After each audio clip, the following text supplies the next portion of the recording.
Day one of the Senior Bowl is in the books. We're going to take a look at the national team and the American team, man. I'm going to give you my risers and fallers from yesterday's practice. So let's go ahead, take a look at the national team. Start with the most fun position, wide receivers. And easily, I think Roman Wilson stood out among all the wide receivers on the national team. He was just constantly getting open. I believe he had a touchdown in one-on-ones. I know for sure that he had a touchdown during the team drills, and he was just constantly creating separation. He came into the weigh-ins. I was like, oh, he's smaller than I expected. Oh, yeah, he's probably a slot only, but golly, he probably looks like one of the best slot options out here. Then I know for a lot of people, Brendan Rice was a riser. They loved just how physical he was at the contested catch point and just how he was unable to get bodied. But I saw him get flagged a lot. There was a lot of OPIs.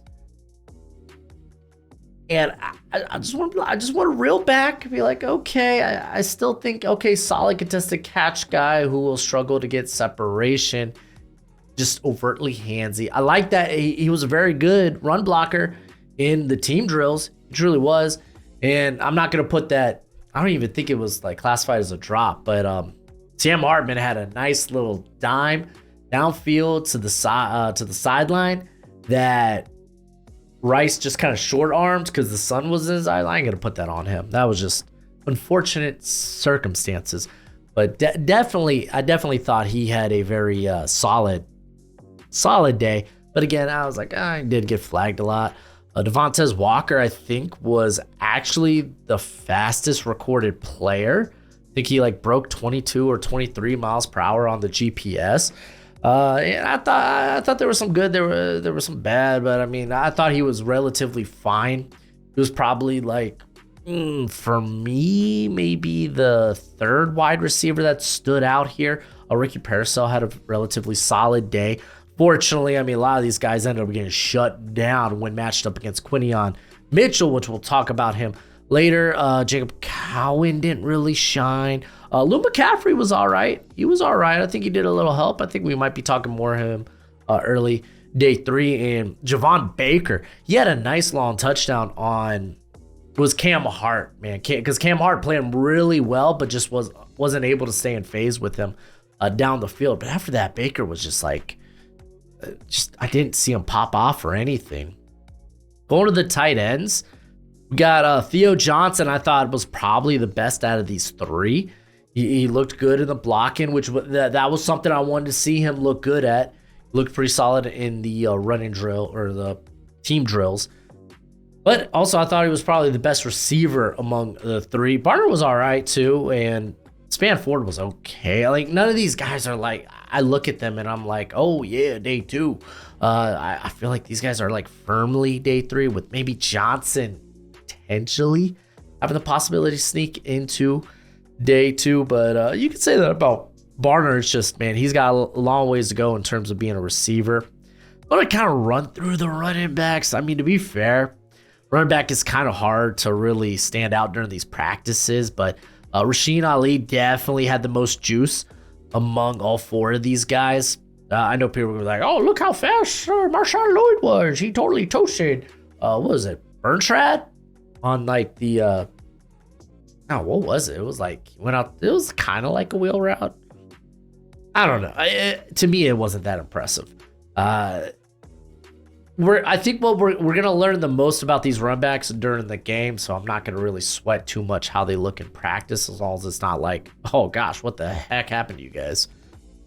This was definitely the best quarterback team, I guess. I mean, because immediately when we went to the American, I was like, ugh, man, a lot of these passes are off target and whatnot. But I know a lot of people were just loving Michael Penix, how his arm looked compared to Nick's and Hartman in terms of just how he could just let it fly. The dude's got a pretty deep ball. But I do think he was off on a few of his throws, some downfield. He had one to Jacob Cowan where he just, I mean, he was throwing to a 5'8" guy, and he's throwing to him like he's 6'4". So, Penix, I thought looked all right, but nothing really wowed me. And I could say the same thing about Bo Nix. Nothing really wowed me. Both these guys operate under center pretty well. Bonix had a few underthrows, but for the most part, honestly, I think he was probably the most accurate out of the bunch. But I'd have to kind of go back and watch specifically. Again, this is just me doing like the eyeball test. I don't have the actual like rep by rep numbers.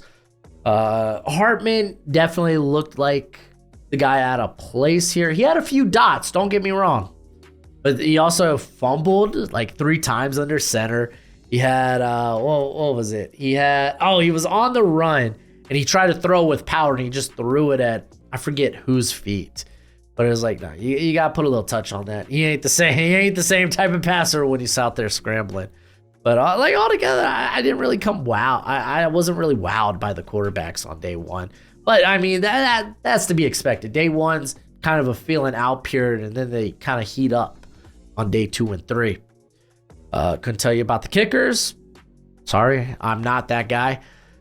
Going to the offensive line, I'm going to try to run through these guys real quick because like there were guys that stood out and then the guys you just didn't really notice, which honestly isn't a bad thing if you kind of go unnoticed. But Talenisu Fuaga was phenomenal.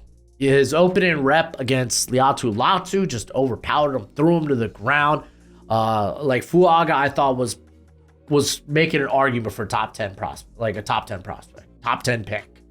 Like, I might be fully on board with that. I know there's some guys out there, like I think Daniel Jeremiah, there's Trevor Sikkema. Who else was I talking to? Probably Alex from Hail Mary Sports. I know he loves Fuaga. He was the first guy on Fuaga before anyone else. I think I'm starting to get there. Don't get me wrong. I'm not saying I didn't like Fuaga going in, but I kind of saw him more as maybe top 20. But I didn't think he was going to flirt with OT2 in this class. Perhaps.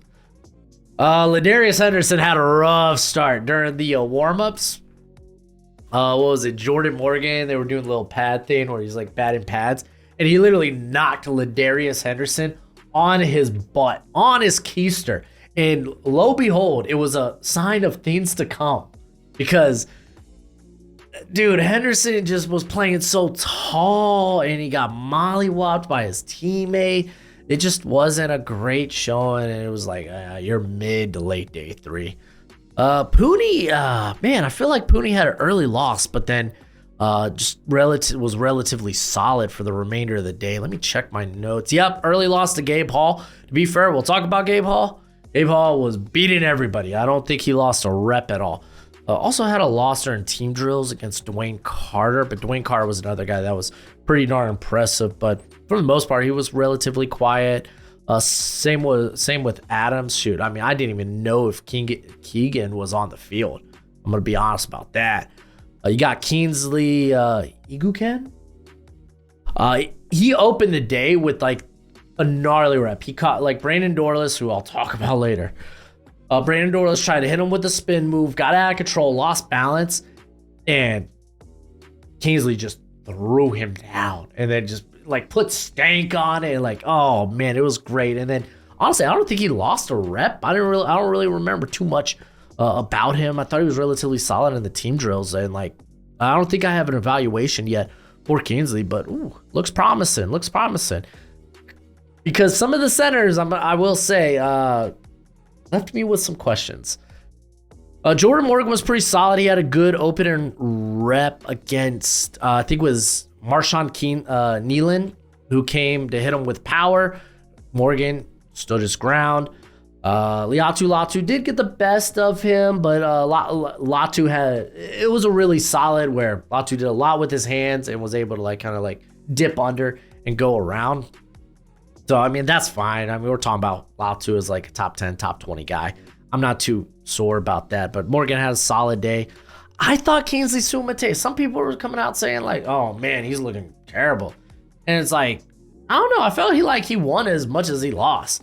Like he came in with plus length. People are worried about 6'4". I'm not. Oh, he must be a guard. And it's like, no, it just probably means he doesn't have to worry about leverage like some of these 6'6", 6'7" guys do. But dude is unpolished. The hands were everywhere. The footwork was inconsistent.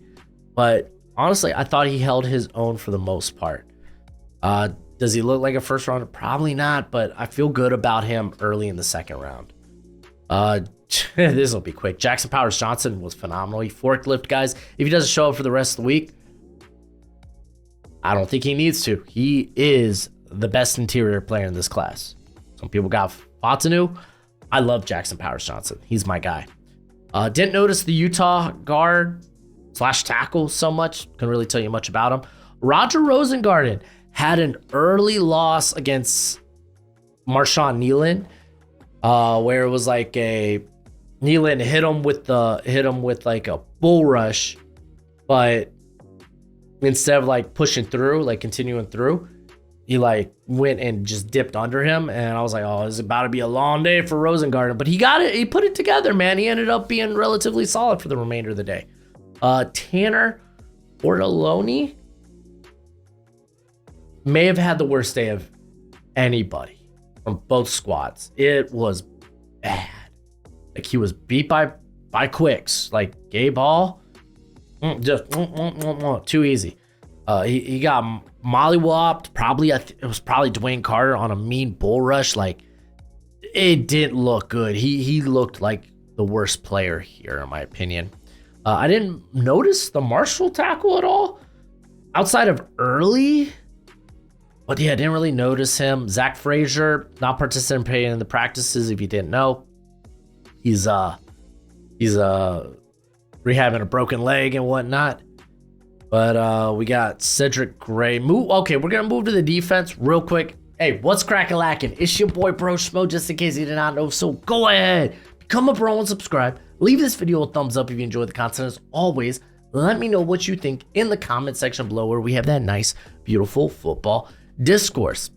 Cedric Gray looked really good in run defense.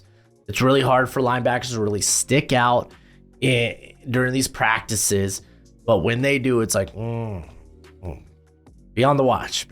Peyton Wilson was also a guy that was everywhere, playing with his hair on fire.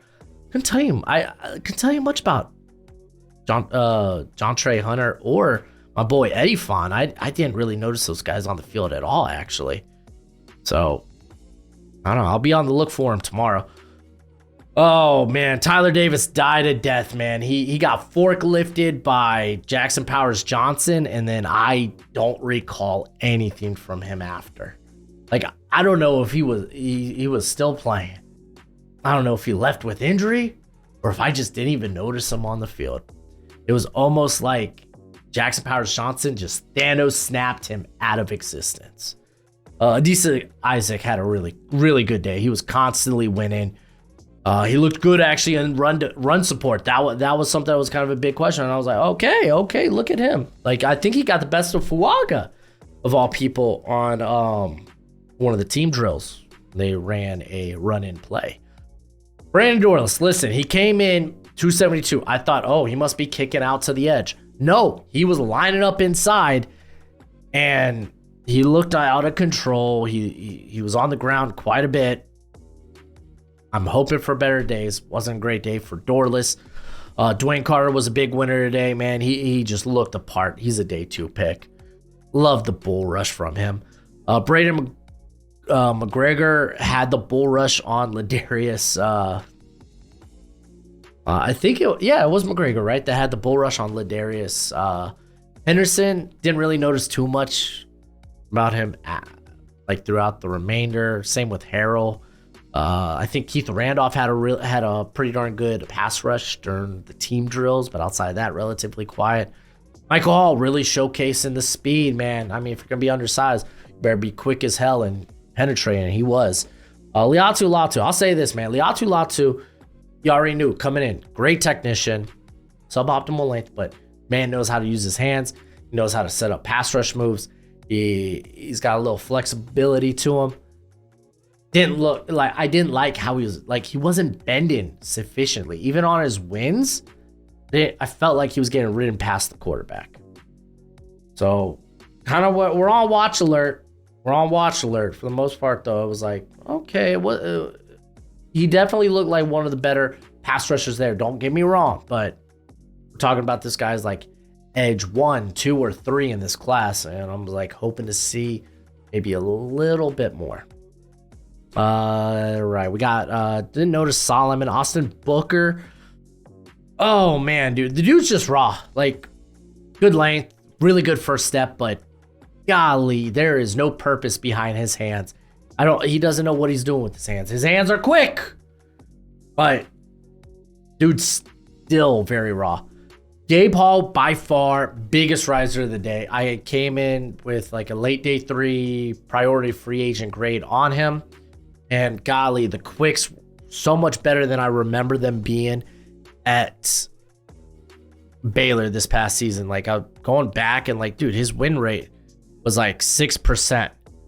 Like, not great at all. So it's like, I don't know, man. I walked away very, very impressed with Gabe Hall, and I'm gonna have to go back and look at the tape, man, because I mean, a big part of that probably is just the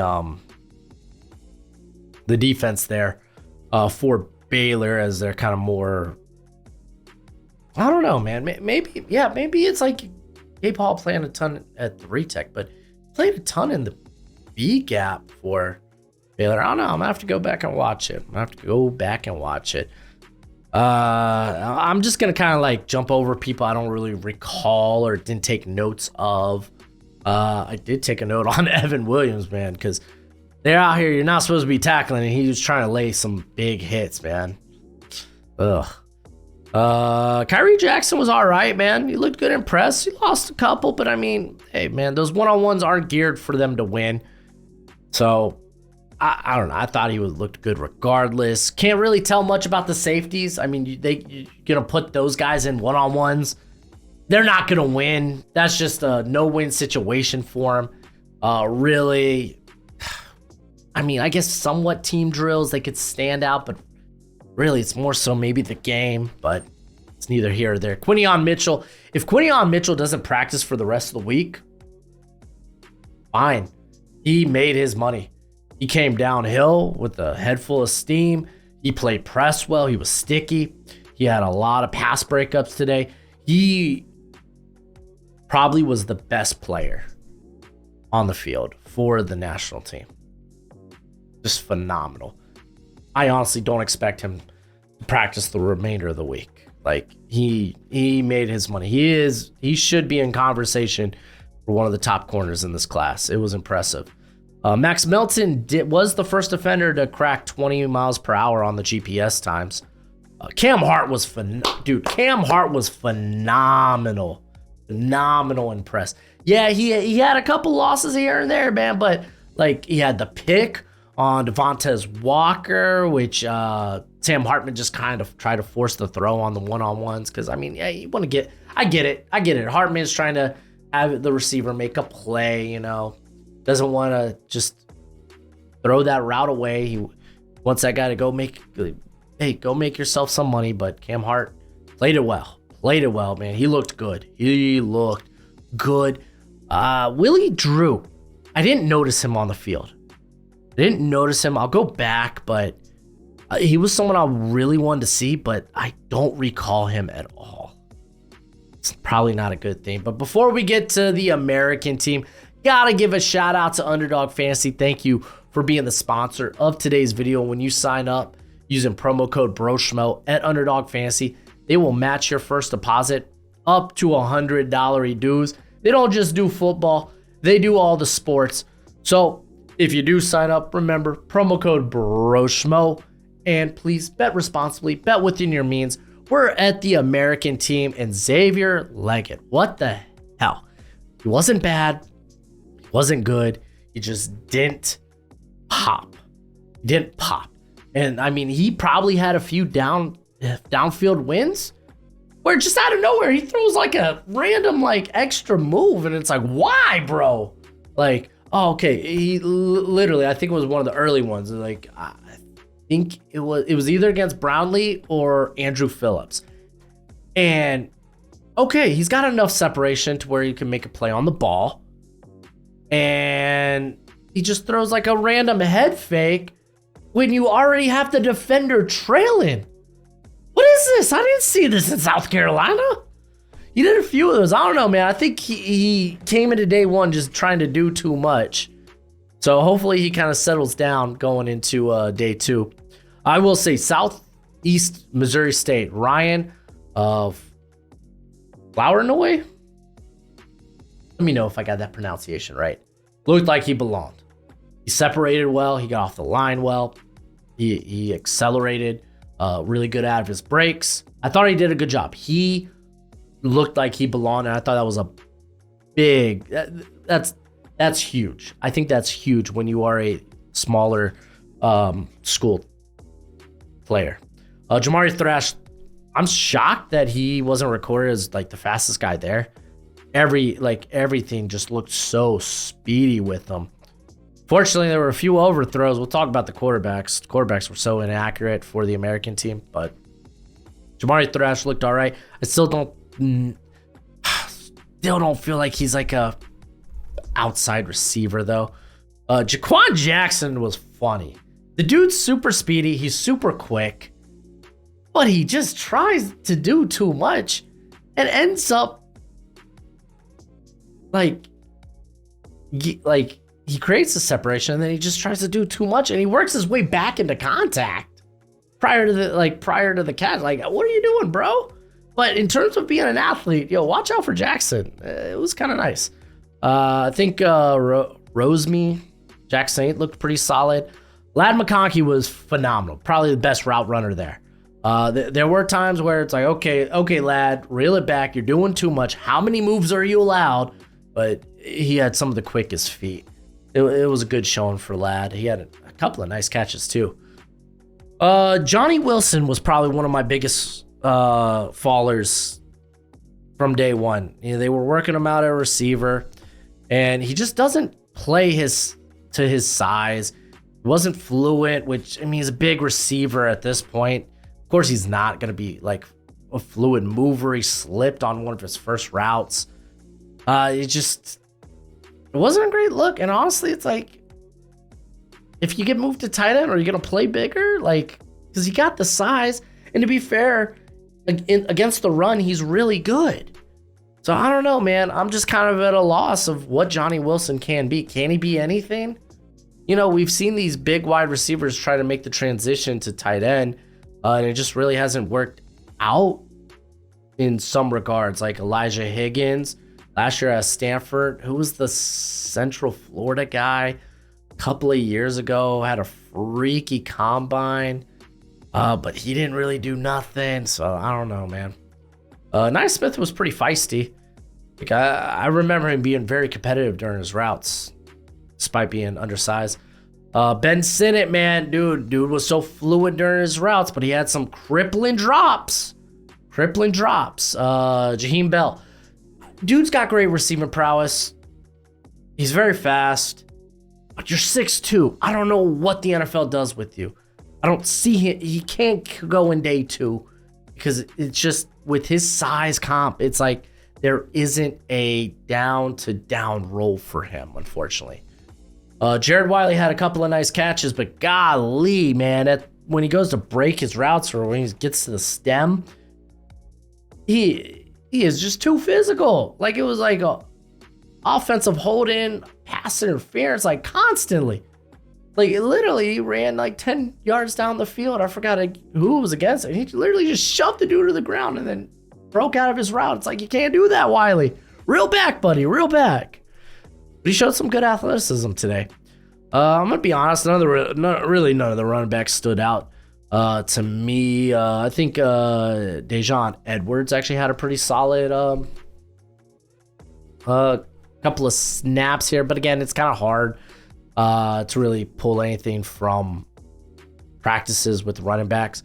I will say Ray Davis had a rough go. Was it Chris Braswell? It was Chris Braswell. Went unblocked. I think it was Christian Jones. The one loss Christian Jones had, and it wasn't even a loss. It was like, I think the intent was to let the pressure through because he slanted inside immediately. So it had to be that. It wasn't on Jones. But like, why are you gonna have like big, strong Chris Braswell? Why are you gonna put Ray Davis out there to do anything? He got backed up. Wasn't fair. All right, the quarterbacks were relatively inaccurate. I thought Michael Pratt probably looked the best out there.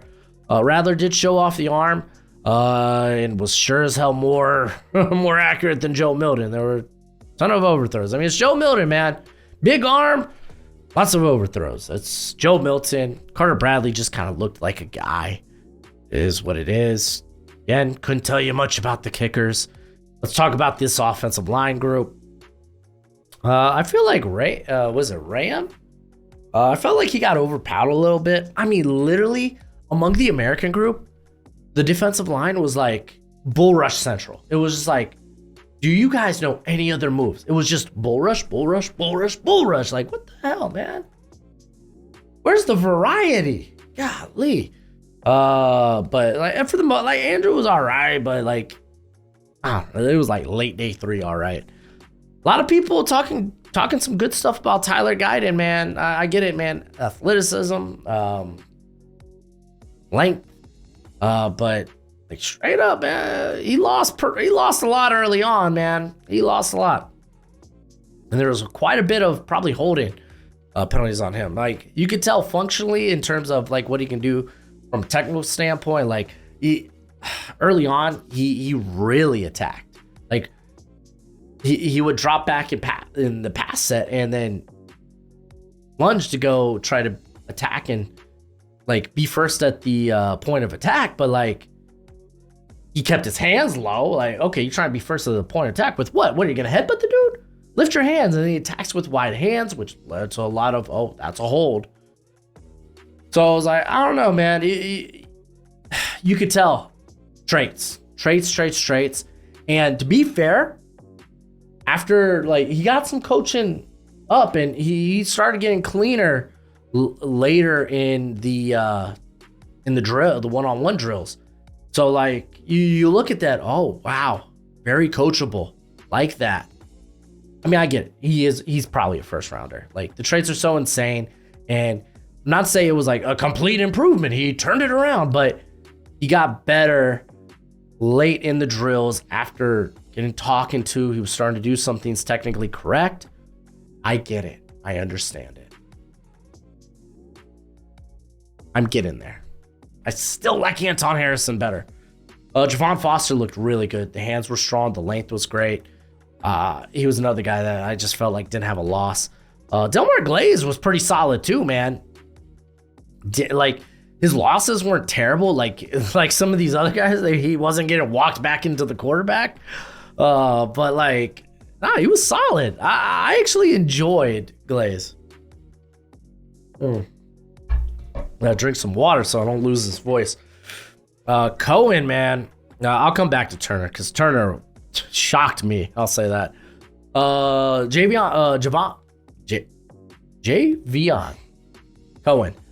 Golly, what? He immediately like concedes like 2 to 3 yards, right? He kind of like, if he's anticipating the bull rush, he will like drop back to try to kind of like try to slow down. Like, okay, I'm gonna get pushed back, but I'm gonna get pushed back slowly. And it didn't work that way because the dude jumped so far back in his passing sets. Not to say it was a like complete loss for him on the day, but like I was like, I don't like that. I don't like that. Listen, Charles Turner, my last impression of him was that Wisconsin game where he got backed up into Nussmeier. He was one of the best guys at anchoring. I was like, this isn't who I watched. What the heck is this? He did a good job. Like, and even when he did lose to like some of the power rushers via bull rush, like he did a good job being backed up slowly, you know, giving his quarterback time to like get the hell out of Dodge, right? I was shocked. If out of all people, I thought he was going to be the one that like would end up on his tuchus, and he did not. Very nice. Didn't notice Jeremy Flax at all, I'll say that. Christian Haynes. Christian Haynes was another guy that started off a little rough, was getting overpowered a little bit, really eased in well, and you saw some really good reps from him during like the later half of the one-on-one drills. His like I think it was only 2, maybe 3 reps at center were awful, awful, awful, awful. If any team has a plan of moving them to center, you ain't doing that right away. If anything, that's a side project. Like, you're playing guard, but we'll try to work you center on the side during practices, see how it goes before we actually release you into the wild to do that. Because, oh my gosh, it was bad. It was bad. He was one of the guys I was getting backed up pretty badly early on. Bo Limmer, man, was solid. I think he only had 1 or 2 reps where he got, annihilated by some power. Because, hey, you got Devondre Sweat and now McKinley Jackson coming with an extra 10 pounds and just being like, hey, I found my power again. Watch out. Like, they were pushing a lot of guys back, but Bo Limmer did a very solid job of mitigating that. His center reps, ironically, much better than his guard, which I kind of pegged him as potential, as moving back to guard in the NFL. But again, you look at, honestly, let's take a look at Limmer. I think he's got sub length. Yeah, so he's probably at center. He's at center. Layden Robinson, he didn't lose against power. That's probably one of the few guys that could say that. But quicks just ain't his game. He is definitely he is a gap inside zone running scheme type of guy. Brandon Coleman looked impressive. He had a couple of bad losses, but man, he was probably one of the guys with better, one of the best win rates. Christian Jones was also a big riser. He was a guy that I was like, okay, he's not really athletically that appealing, but he's got a good anchor, good power. And that showed, and he played within himself. He lost a couple that were a little against some of the quicker guys. I think it was Marcus Harris from Auburn kicked outside and got a quick win on him, but I thought Christian Jones was probably the best offensive lineman from the group. And I've just noticed, I don't see Patrick Paul on either of these squads, but he was certainly out there, and he certainly looked like a midday 2 guy. I'm pretty sure he was with the American team, actually. That's wild. They don't have him down here. Interesting. All right, moving to the defense. Before we do, if you want to know more about these prospects, I take my notes that I write down for the Senior Bowl, and they're in my draft guide. My draft guide has full evals. It's got my full big board, full rankings. It's got analytics. It's got the measurements. It's going to have their pro day and combine numbers. It's a great purchase. Great way to support the channel, but don't take it from me. Take it from me. Listen, I know you love the NFL draft as much as I do, and you're going to want a nice hefty watch list of players during this college football season. Well, go ahead, check out my draft guide. You can purchase it for only $30 by Venmoing or PayPaling me. Links in the description. It's a one-time payment, and you get it for this whole draft cycle and forever and always. Technically, it's a Google spreadsheet, so send me your email when you send the payment. I'll get you hooked up. You will see my current prospect rankings and big board, my full evals, and guess what? It updates throughout the whole draft cycle. So it's a great purchase, and it's a great way to support the channel. All right, moving on to the defense. Nathaniel Watson was probably, for me, the linebacker that stood out most between both teams. Instantly during team drills, just penetrated in terms of the run, coming downhill with his hair on fire and just finding his way in the backfield, filling up gaps. It was a really, I really took notice during the team drills. Haven't watched him yet. I'm very excited after this week to go back and watch him, because this is a linebacker class that kind of needs a little bit of gusto, so to speak. We had Bertrand, had the loss on Marshawn Lloyd. That literally meant nothing. James Williams, man, he added 15 pounds and he looks smooth. Smooth as a mover. Smooth as a mover. Actually, was it Jalix Hunt practiced with the defensive lineman? And I like that. He's got a good first step. He's got good length.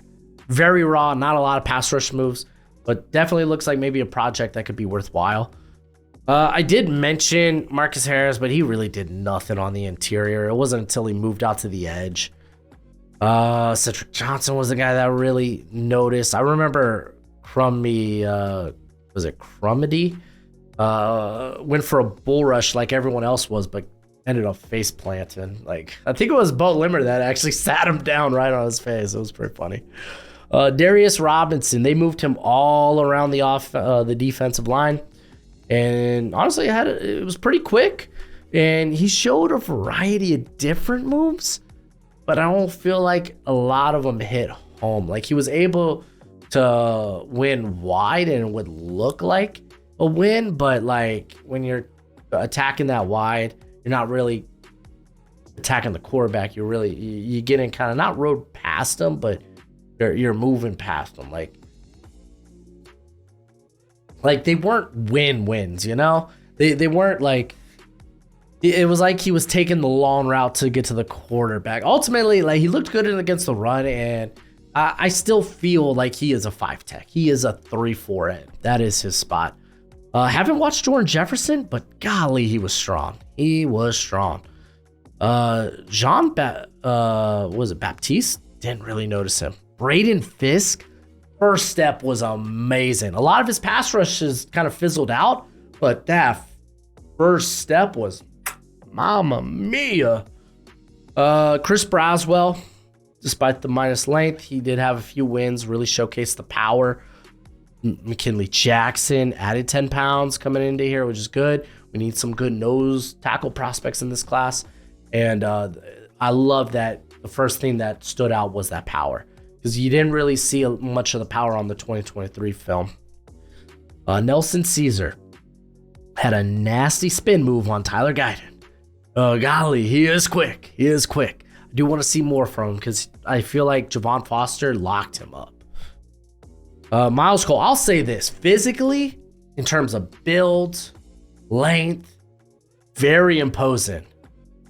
But he did nothing. Nothing. Matter of fact, shoot. Let's take a look at his numbers, because I think the numbers speak too. Dude, yeah, at Texas Tech, man. 9% win rate, 14% true pass rush win rate. Like, he did nothing as a pass rusher. Like, he is a guy that just have tools, man. If he gets drafted, it's going to be like late day 3. Just be like, man, this guy's got a lot of tools, but he's got a lot of work. A lot of work. Honestly, T'Vondre Sweat, I thought looked fine. Like, he came out, showed, hey, I'm a big meaty boy, and I'm powerful, and he looked like it. All right, among the defensive backs, again, it's hard for safeties to really stick out. Chris Abrams-Drain, I think he just kind of confirmed, yeah, he's a slot guy. If you didn't buy it before, I think you buy it now. It was actually what put me onto Ryan Flournoy, that the first outside rep for Chris Abrams-Drain was in press against Flournoy, and Flournoy was able to get off the line relatively easy, create immediate space. But the minute they kicked Chris Abrams-Drain inside of the slot and even made him play press from there, golly, 100% better. I loved it. He looked really good against Anaya Smith. Both looked feisty. That was like, oh man, that was a rep after my own heart. Probably should have been a flag. I think there was a flag called in that, but golly, I was like, I like these guys going after it. You know how I said it was hard for safeties to stand out? I don't know, but Bo Bray did not look good. Every time, like during team drills, he was just bad angle, wrong place. Didn't love it. During the one-on-ones, he was constantly getting beat. Wasn't really, people were separating from him pretty easy. It was not a good look. Wasn't. Andrew Phillips really impressed me. This guy's recovery speed is pretty darn impressive. I made a note to go back and watch him. He had a good recovery against, it was Jamari Thrash, which speed. But then he had another one against Xavier Leggett. He was real sticky on Johnny Wilson, but I think it was more of a Johnny Wilson thing. Even, honestly, Jarvis Brownlee had a few good snaps too. Didn't notice Javon Bullard at all much. Did see a lot of Tyke Smith. Maybe I got those two confused while watching. Kitchens was fine. like he came up in run defense and was like constantly finding his avenue to the running back. That was nice. I think Pritchett had a good breakup. But honestly, I didn't really notice him or James much. Elijah Jones. Unfortunately, he had I say unfortunately, like he didn't really stand out much, but also it wasn't like he was terribly losing, but he had one where he did get finessed by Ladd McConkey, Mr. Here are my 6 moves of doom. To hell with the timing of this route. That's not fair. It was literally probably one criticism on one rep I had. But he had a filthy, like just dead leg and just kicked out. And I think it was Michael Pratt. It may have been actually Carter Bradley. Was late and then behind. Which kind of bailed out Jones. But I thought Jones was all right, man. He's a guy that was pumping up from the Hula Bowl. I'm glad that he got a Senior Bowl invite. I hope he has a good rest of the week. But again, no terrible losses by him. Carlton Johnson, I heard he did well. I didn't really notice him. I couldn't tell you much. But yeah, this video is getting long. I really wanted to talk about all these guys. I was initially just going to talk about a handful, but I was like, man, I want to go through everything I kind of saw and who are some of my biggest risers and fallers. Obviously, it was like you have like your Gabe Hall, probably my biggest riser of the day, but I loved what I saw from Quinion Mitchell, Cam Hart, Ladd McConkey, Roy Flournoy. It was just, wow, hey, you look like someone who belongs here. You don't look like a small school prospect. That was huge. Stinking Nathaniel Watson was like, oh, I gotta go watch this guy now after. Like really the only guys that like I think came away really hurting their stock from day one was like Johnny Wilson. Now I can't think of any of them off the top of my head. Tanner Bortolini?